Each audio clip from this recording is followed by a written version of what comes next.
Resumen capítulo 57 del libro Los Embajadores. Juan recibe las visiones del Apocalipsis. Tan incansablemente trabajaban los cristianos en los días de los apóstoles a pesar de la feroz oposición, que en un corto periodo de tiempo el Evangelio alcanzó toda la tierra habitada. Su dedicación ha quedado registrada para animar a los creyentes de cada época. El Señor Jesús usó a la iglesia de Éfeso como símbolo de la iglesia de la época apostólica. Al principio los creyentes buscaban obedecer toda palabra de Dios, estaban llenos de amor por su Redentor y su mayor aspiración era ganar otras personas. Hombres pecadores arrepentidos, perdonados, limpiados y santificados eran puestos en comunión con Dios. La obra avanzaba en todas las ciudades, las personas se convertían y sentían que no podían descansar hasta que la luz no estuviese brillando en otras personas. Pero después de un tiempo, el celo de los creyentes y el amor por Dios y por los otros disminuyeron. Uno a uno, los abanderados antiguos cayeron de sus puestos. Algunos de los trabajadores más jóvenes que podrían haber compartido las cargas de estos pioneros y así haberse preparado para un liderazgo sabio, se cansaron de las verdades tan repetidas. En su deseo por algo novedoso y sorprendente, intentaron introducir doctrinas que no estaban en armonía con los principios fundamentales del Evangelio.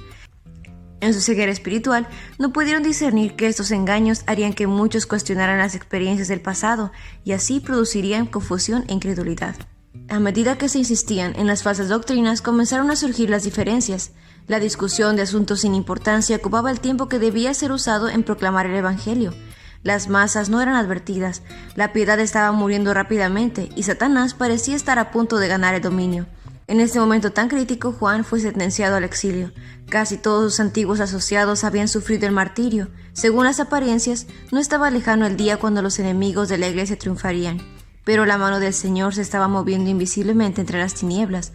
Juan fue colocado donde Cristo podría darle una revelación maravillosa de sí mismo y de la verdad divina para las iglesias. El discípulo exiliado recibió un mensaje de influencia que fortalecería la iglesia hasta el final de los tiempos.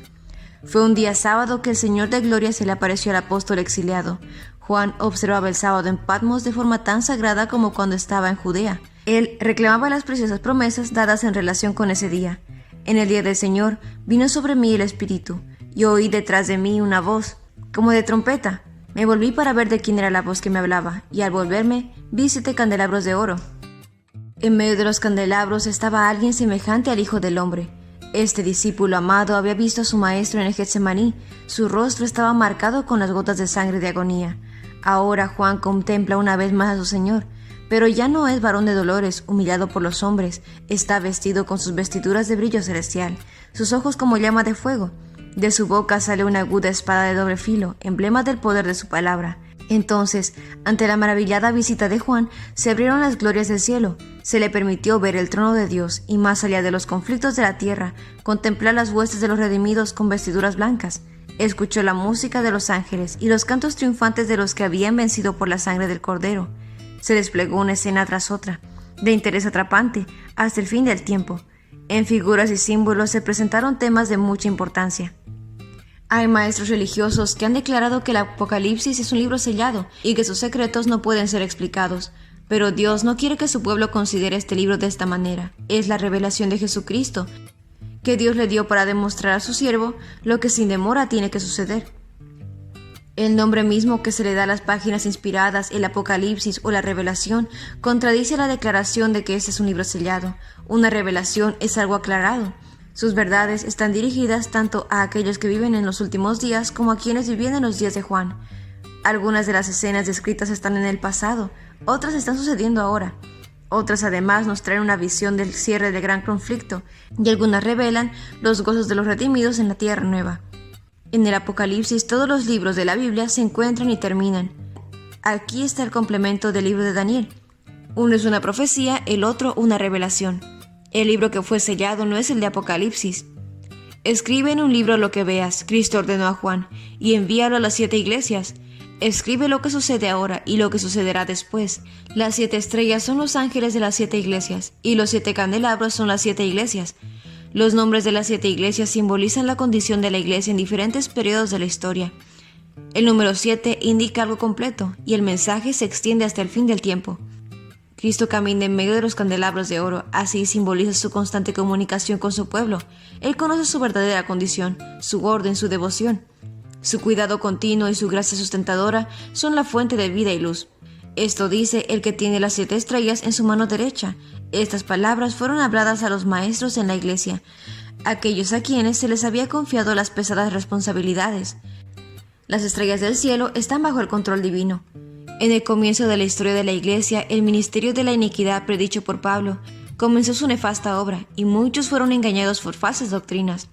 Cuando se dio esta revelación a Juan, muchos habían perdido el primer amor por el evangelio. «Recuerda», suplicó Dios, «¿de dónde has caído? Arrepiéntete y vuelve a practicar las obras que hacías al principio». La iglesia necesitaba reprensión y castigo, pero siempre la reprensión que Dios envía es dicha con tierno amor y con la promesa de paz a cada creyente arrepentido.